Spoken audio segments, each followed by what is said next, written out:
Welcome. In front of me is a SONY Xperia XA1 Ultra, and I'll show you how to clear your credentials. So to get going, let's open up settings. Then we'll go into lock screen and security, and down into encryption and credentials, and also down clear credentials. Tap on OK.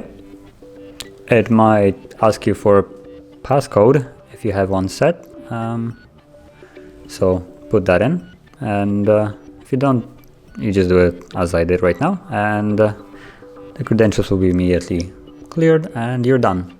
So that's how you do it. If you found this video helpful, don't forget to hit like, subscribe, and thank you for watching.